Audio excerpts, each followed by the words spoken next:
BNP doctor ইউনূসের বিরুদ্ধে ভয়ঙ্কর খেলায় মেতে উঠেছে, আত্মঘাতী খেলায় মেতে উঠেছে, ভয়ঙ্কর ষড়যন্ত্র করছে, কঠিন তৎপরতা চালাচ্ছে।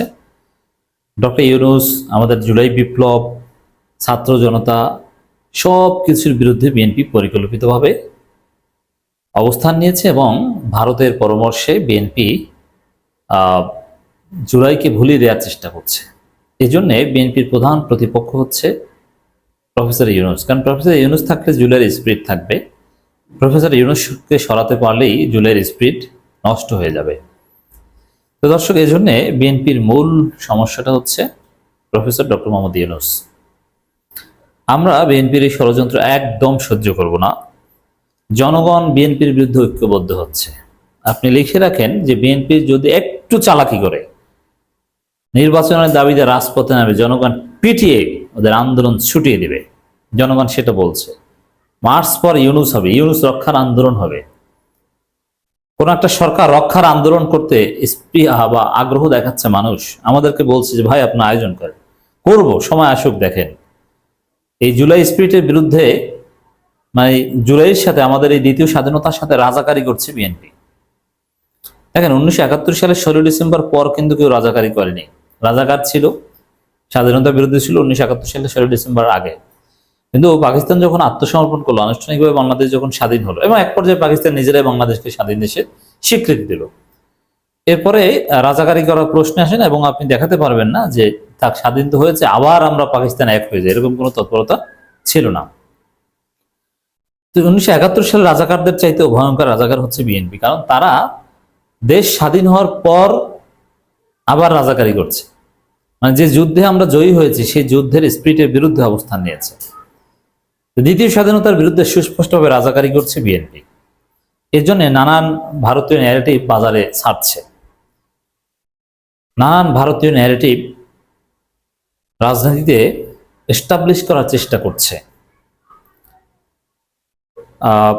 এই জন্য ডক্টর ইউনূসকে ডিমোরালাইজ করতে পারলেই জুলাইকে ভুলিয়ে দেওয়া সম্ভব, জুলাইয়ের স্পিরিটকে খেয়ে দেওয়া সম্ভব, আবার হাসিনার পুরনো বন্দোবস্ত চালু করা সম্ভব। তার অংশ হিসাবে ভারতের দালালেরা ভারতের পরামর্শে কি বলছে আসুন আমরা একটু দেখি, প্রতিবাদ করি। আপনারা অবশ্যই অনির্বাচিত, প্রতিদিন স্মরণ করিয়ে দেওয়া হবে সালাউদ্দিন আহমেদ। এই সালাউদ্দিন আহমেদকে তার পরিচয়টা সবসময় বলবে। বিএনপির এক একজন নেতার এক একটা পরিচয় আছে। যেমন রুহুল কবির রিজভী হচ্ছে আবাসিক নেতা, আর সুলতান সালাউদ্দিন টুকু হচ্ছে দৌড় টুকু। এরকম সালাউদ্দিন আহমেদ হচ্ছে এসালম সালাউদ্দিন, এসালম গ্রুপের। আপনারা যারা না জানেন তাদের অবগতির জন্য জানাচ্ছি, এই সালাউদ্দিন আহমেদের গুম হওয়া এটা আওয়ামী লীগ ভারত করেছিল, ইটস ট্রু। কিন্তু গুম করে দেওয়ার পর ভারতের সাথে আতাত করেছে সালাউদ্দিন আহমেদ। তিনি ওইখানে বসে রাজার হালে ছিলেন এবং বিএনপি স্থায়ী কমিটির বৈঠকে অংশগ্রহণ করতেন। এবং বাংলাদেশের যে এসালম গ্রুপ, হাসিনার বিশ্বস্ত পৃষ্ঠপোষক, এসালম গ্রুপ সালাউদ্দিনের সমস্ত খরচ বহন করত এবং হিউজ অর্থ খরচ করত সালাউদ্দিন আহমেদের বিরুদ্ধে।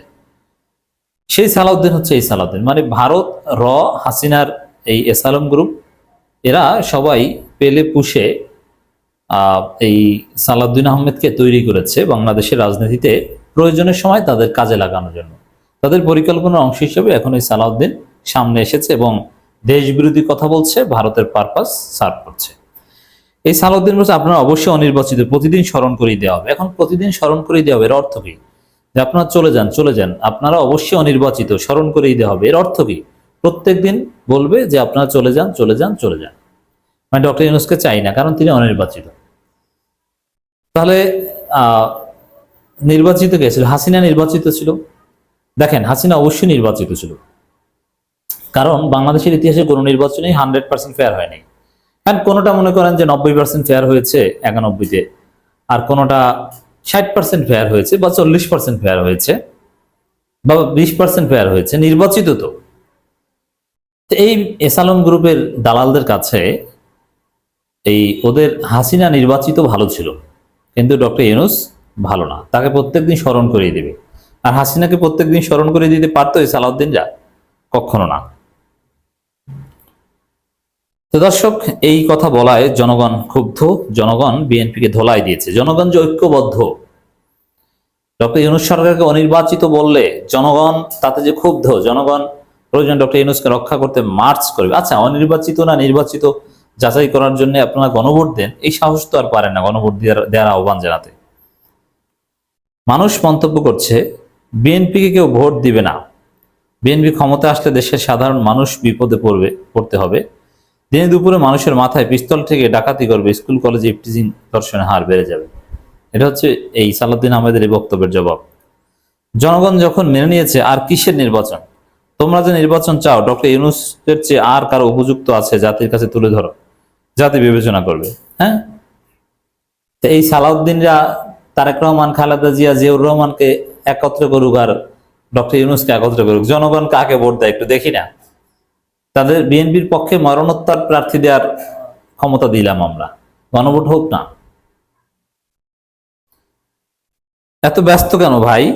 জনগণ মন্তব্য করছে কোনো নির্বাচন চাই না, এভাবেই চলুক দেশ। দেখেন, নির্বাচনের বিরোধিতা আমরা কখনো করছি না, কিন্তু আমরা সুষ্ঠু নির্বাচনের জন্য প্রয়োজনীয় সংস্কারের জন্য ওয়েট করতে রাজি, এছাড়া কিছু না।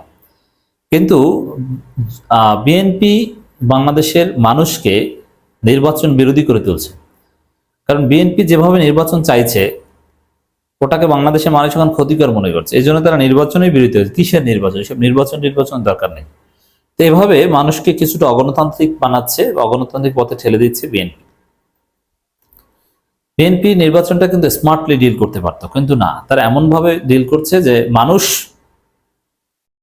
নির্বাচনকে এখন ঘৃণা করা শুরু করছে। কারণ বাংলাদেশের মানুষ দেখেছে নির্বাচন মানে কারচুপি, নির্বাচন মানে মাগুরার উপনির্বাচন, নির্বাচন মানে 7 জানুয়ারি ডামি নির্বাচন। আওয়ামী লীগ বিএনপি দুইটার চরিত্র একই, নির্বাচন মানে কারচুপি করে ক্ষমতা আসার চেষ্টা। এই জন্য মানুষ এখন নির্বাচনেরই বিরুদ্ধে যাচ্ছে। ইতিমধ্যে বিভিন্ন জায়গায় লক্ষ্য করা যাচ্ছে জাতীয় যাই হোক, এরকম কোন নির্বাচনের প্রয়োজন নেই, ডক্টর ইউনূস 5 বছর ক্ষমতায় থাকুক। তো এভাবে একের পর এক মানুষ মন্তব্য করছে। অবশ্যই তারা রক্তের মাধ্যমে নির্বাচিত। তা নির্বাচিত কিনা, এই যেভাবে ডক্টর ইউনূস নির্বাচিত, সেই নির্বাচনের ব্যালট পেপার ছিল শহীদরা, ভোটারও শহীদরা ছিল। সেই নির্বাচনের সিল ছিল শহীদদের রক্তের সিল। সেই নির্বাচন কমিশনার ছিল শহীদ আবু সাইদ, মুগ্ধ, এরা। বুঝতে পারছেন কিভাবে নির্বাচিত? এই রক্তের সাথে বেঈমানি কখনো মেনে নেওয়া যায় না। তুমি কে ডাগো, এতদিন কই ছিলে? জনগণ চায় ডক্টর ইউনূস আর 5 বছর ক্ষমতায় থাকুক। তো বিএনপি প্রতিবাদের মুখে পড়ছে, প্রতিরোধের মুখে পড়ছে। বিএনপি রাস্তায় নামুক সাহস থাকলে, জনগণ ডক্টর ইউনূসের বিরুদ্ধে নির্বাচনের দাবিতে রাস্তায় নামুক, জনগণ আন্দোলন দেখিয়ে দিবে। 5 বছরের জন্য অধ্যাপক মোহাম্মদ ইউনূসের সরকার চাওয়ার বিষয়ে অন্তর্বর্তী সরকারের বিভিন্ন উপদেষ্টাদের মন্তব্যের সমালোচনা করেছেন বিএনপি স্থায়ী কমিটির সদস্য সালাউদ্দিন। তিনি বলছেন, গণতন্ত্রের কথা বলে আপনারা গণতন্ত্রের উল্টো দিকে যাত্রা শুরু করবেন, নির্বাচনের কথা বলে নির্বাচন নিয়ে ধোঁয়াশা সৃষ্টি করবেন। এটা কি গণতন্ত্রের জন্য শুভ? গণতন্ত্র কি? What is democracy? মাথা কি? এই সালাউদ্দিন আহমেদ কিন্তু মেধাবী ছিল। যেমন ছাত্র দলের অনেক নেতাকে আমরা মাথা না বলি, পড়াশোনা করে নাই, পারে না কিছু, স্টুডেন্ট, দুর্বল স্টুডেন্ট, কিভাবে ঢাকা বিশ্ববিদ্যালয়ে চান্স পেয়েছে কে জানে। যেমন এই মির্জা আব্বাসরা ডিগ্রি পাস 2nd ক্লাসে, কিন্তু সালাউদ্দিন আহমেদ কিন্তু এরকম না। তিনি অরিজিনালি উঁচু মাপের মেধাবী ছিলেন, তার একাডেমিক রেজাল্ট হাই, তিনি বিসিএস ক্যাডার ছিলেন। যদিও বিসিএস ক্যাডার মানে মেধার কোনো প্রমাণ নয়, এগুলো কিছু না। বিসিএস ক্যাডার হলে যে মেধাবী, এটা ফাও কথা। একবার টপ ক্লাস মেধাবীরা অনেকে বিসিএস দেনই না। এই যে আশিক চৌধুরীরা দেখেছেন না, বিসিএস দিয়েছে। কিন্তু হ্যাঁ, বিসিএস দিতেও যোগ্যতা লাগে, ধৈর্য লাগে। যদিও এই সালাউদ্দিন আহমেদরা যখন বিসিএস ক্যাডার হয়েছেন তখন বিসিএস এত সিরিয়াস কিছু ছিল না। তখন কারা বিসিএস ক্যাডার হতো, কিভাবে হতো, এগুলো আমরা জানি। কিন্তু সবকিছুর পরেও আমরা স্বীকার করবো যে সালাউদ্দিন আহমেদ বিএনপির মধ্যে যারা আছেন তাদের মধ্যে মেধাবী। যদিও সে ব্যারিস্টার মওদুদের ধারে কাছেও এই সালাউদ্দিন আহমেদরা যেতে পারেনি। ব্যারিস্টার মওদুদ আহমেদ, খন্দকার মাহবুব, এরা যা ছিল তাদের ধারে কাছে যাওয়ার যোগ্যতা নেই, কিন্তু বর্তমানে যারা আছে তাদের মধ্যে মেধাবী। এই সালাউদ্দিন আহমেদ কি জানেন না যে ডেমোক্রেসি কি? ডেমোক্রেসি মানে কি আপনাদের কারচুপি নির্বাচন? এখন যে গণতন্ত্র আছে, গণতন্ত্রের সূচকগুলো, ইন্ডেক্সগুলো যদি আপনি অ্যানালাইসিস করেন, বাংলাদেশ তাদের ইতিহাসে সবচেয়ে ভালো গণতান্ত্রিক সময় পার করছে। এখন যে বাক স্বাধীনতা, মানুষের মত প্রকাশের স্বাধীনতা, ডিসিশন মেকিং প্রসেসে জনগণের যে পার্টিসিপেশন, কোন নির্বাচিত সরকার আমলে এটা সম্ভব? জনগণের পার্টিসিপেশন এভাবে সম্ভব নয়। অতএব এই সরকার গণতন্ত্রের বিরুদ্ধে নয়, আর গণতন্ত্রের দিকে যাতে না, দেশ গণতন্ত্রের পথে আছে, আর জনগণ যাকে চায় সেই ক্ষমতায় আছে, সব দিক থেকে গণতন্ত্রের পথে আছে সরকার। সালাউদ্দিন আহমেদ বলেন, ডিসেম্বরের মধ্যে নির্বাচন দিতে প্রধান উপদেষ্টা যখন প্রতিশ্রুত নির্বাচনের জন্য বিএনপি রোডম্যাপ দাবি করছে, তখন বিভিন্ন সময় বিভিন্ন উপদেষ্টা পর্যন্ত বক্তৃতা দিতে শোনা যায় যে জনগণ নাকি তাদের 5 বছরের জন্য চায়। আচ্ছা, জনগণ চায় কিনা এই বিষয়ে আপনারা একটু গণভোট দেওয়ার দাবি করেন ভাই। আমি তো বলি জনগণ চায়, 80% 90% জনগণ চায়, বিএনপির লোকজন চায়। আপনারা বলুন যে চায় কিনা, এটা একটু টেস্ট করা হোক। সেটা সাহস পান না কেন? মানে আপনারা গণতন্ত্র চান না, আপনারা চান ভোট চুরি। মৎস্য প্রাণী সম্পদ উপদেষ্টার একটি বক্তব্য সমালোচনা করে বিএনপি স্থায়ী কমিটির সদস্য বলেন, তিনি বলেন, ফরিদা আপা একজন উপদেষ্টা, আমার সঙ্গে খুব ভালো সম্পর্ক, সেজন্য আমি সমালোচনা কম করতে চাই। বললেন ওনারা নাকি নির্বাচিত হয়েছেন। কিভাবে? গণঅভ্যুত্থানের মাধ্যমে ওনাদের নির্বাচন করেছে জনগণ। তাহলে এদেশে নির্বাচন কমিশন আছে কেন? নির্বাচন কমিশন আছে আপনাদের ভোট চুরির সহযোগিতা করতে। হাসিনার আমলে নির্বাচন কমিশন কি জন্য ছিল জানেন না? রাকিব কমিশন, আউয়াল কমিশন, কোন বাল ছিঁড়েছে দেখেন নাই? তা নির্বাচন কমিশন কি জন্য আছে? রাকিব কমিশন, আউয়াল কমিশন দিয়ে দেখেন নাই নির্বাচন কমিশন আছে এই জন্য? লজ্জা শরম বলতে এদের কিছু নেই। যখন বিএনপি মাগুরার উপনির্বাচন করেছিল তখন কি নির্বাচন কমিশন ছিল না? ছিল। সালাউদ্দিন আহমেদ আরো বলেন, যদি রাস্তায় গণ অভ্যুত্থানের মধ্য দিয়ে সরকার পরিবর্তন হয়, সেটা অবশ্যই এদেশের মানুষের কামনা। কিন্তু একটা নির্বাচিত সরকারের বিকল্প তো আপনার হতে পারে। নির্বাচিত সরকার 1000 গুণ ভালো বিকল্প। এত ভালো বিকল্প আর অসম্ভব আপনি পাবেন না বাংলাদেশে। এখন বিএনপি গণতন্ত্রে বিশ্বাস করলে এটা বলুক যে না, আমরা দেখি যে আসলে জনগণ চায় কিনা, একটা গণভোট হয়ে যাক। কিন্তু সেটা বলতে সাহস পান না। দেখবেন যে গণভোট আয়োজন করে তখন তার বিরুদ্ধেও করবে, মানে আপত্তি পার্টি। কবি চিন্তক ফরহাদ মাজার একটি বক্তব্যের সমালোচনা করেন সালাউদ্দিন আহমেদ। তিনি বলেন, ওনার ফরিদ আক্তারের স্বামী আমাদের ভাই ফরহাদ মাজার সাহেব 2-3 দিন আগে বক্তব্য দিয়েছে নির্বাচনের মাধ্যমে নাকি গণতন্ত্র প্রতিষ্ঠা হয় না, কেবল লুটেরাদের একটা সাম্রাজ্য প্রতিষ্ঠা। কি আর বলবো? হ্যাঁ, এটাই ঠিক। তো বাংলাদেশে নির্বাচন হয়েছে না গত 15 বছর বা তার আগে? বাংলাদেশটাতে লুটেরাদের সাম্রাজ্য ছিল। তা লুটপাট হয় না এখন? এখন তো আপনাদের ওই কথিত নির্বাচিত না, হাসিনার স্টাইলে নির্বাচিত না। এজন্যে ফরহাদ মাজার যা বলেছে শতভাগ সঠিক বলেছে। কি আর বলবেন? আপনারা কি বলার? আপনারাই তো লুটপাটকারী, এটা জাতি জানে না? নির্বাচিত লুটপাটকারী। যে নির্বাচনের জন্য, যে ভোটাধিকারের জন্য, যে গণতন্ত্রের অধিকার ফিরিয়ে পাওয়ার জন্য, সংবিধানের অধিকার ফিরিয়ে পাওয়ার জন্য এদেশের হাজার মানুষ শহীদ হলেন, গণঅভ্যুত্থান হলো। নির্বাচনের জন্য কোনো আন্দোলন হয়নি, জনগণ সাড়া দেয়নি, কোনো মানুষ শহীদ হয়নি, কোনো অভ্যুত্থান হয়নি। নির্বাচনের সাথে কোনো সম্পর্ক ছিল না আমাদের জুলাই আগস্ট বিপ্লবের। মিথ্যা কথা, ইতিহাস বিকৃত করছে। আপনারা একটা স্লোগান দেখান 1 জুলাই থেকে 5 আগস্ট পর্যন্ত যে আন্দোলন হয়েছে, একটা স্লোগান দেখান যেখানে নির্বাচনের দাবিতে মানুষ স্লোগান দিয়েছে। একটা সিঙ্গেল স্লোগান দেখান। পারবেন দেখাতে? তাহলে এই মিথ্যা কথাই বাটপারি কেন আপনারা করছেন জাতির সাথে? এসালমের টাকা খেয়ে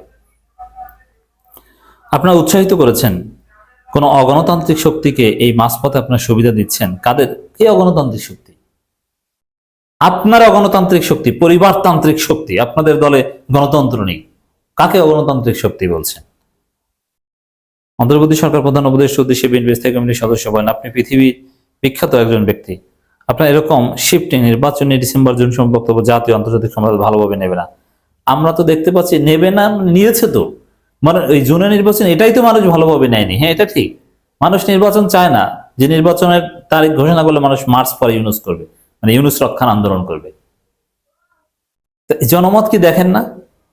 আমরা তো চ্যালেঞ্জ দিচ্ছি, পারলে আপনারা গণভোটের আয়োজন করুন।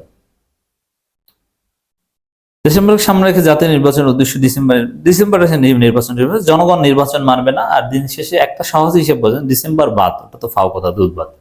জুনে যদি নির্বাচনের শিডিউল ডিক্লেয়ার করা হয়, এই জামাত, এনসিপি, চরমোনা এরা যদি বললাম নির্বাচনে অংশগ্রহণ করবো না, নির্বাচন করবে বিএনপি কাকে নিয়ে? আওয়ামী লীগকে নিয়ে, এসালামকে নিয়ে। তো দর্শক, বিএনপি এভাবে ডক্টর ইউনূসের বিরুদ্ধে কঠিন ষড়যন্ত্র করছে এবং বিএনপির বিরুদ্ধে জনগণ ঐক্যবদ্ধ হচ্ছে।